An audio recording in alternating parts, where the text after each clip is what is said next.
Katika mwaka wa uchaguzi. Na mwaka huu wa uchaguzi sisi vyama vya siasa, viongozi wa vyama vya siasa, tutakuja kwenu kuambieni maneno ya ukweli, maneno ya uongo, maneno ya uzushi na maneno yaliyokuwa hayana uzushi ndani yake. Lakini tunapokuja mbele zenu kuombeni ili mtuunge mkono, ni vyema mkaangalia ni chama gani kinachoongoza katika kuhubiri umoja, ni chama gani kinaongoza katika kuhubiri amani, ni chama gani na viongozi gani wanaongoza katika kuhubiri umoja na mshikamano wa taifa letu na amani wa taifa letu. Nikuombeni sana, tunapokwenda katika huu uchaguzi, twendeni katika hali ya umoja, mshikamano, amani na usalama.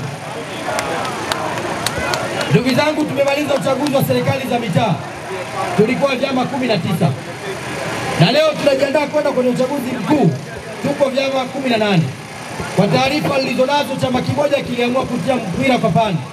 Lakini kwa hali mlioionyesha Geita katika uchaguzi wa serikali za mitaa, na jezi wameamua kuvua. Na kwa kuwa wameamua kutia mpira papani na jezi wameamua kuvua, manake wao katika mchakato wa ligi watakuwa hawamo.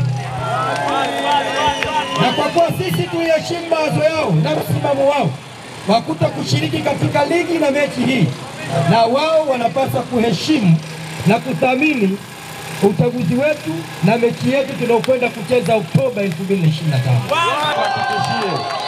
Geita hii unayoiona ni njema na salama kwa kura za Chama cha Mapinduzi, na hatuna mbadala mwingine kwa mwaka wa uchaguzi zaidi ya Dr. Samia Suluhu Hassan, kwa sababu aliyoyafanya kwenye mji wetu na mkoa wetu wa Geita ni makubwa sana.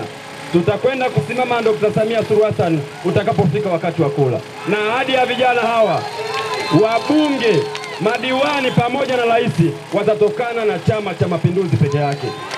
Ahadi hiyo naitoa leo. Mkoa wetu wa Geita utakuwa kinara wa kura za Chama cha Mapinduzi.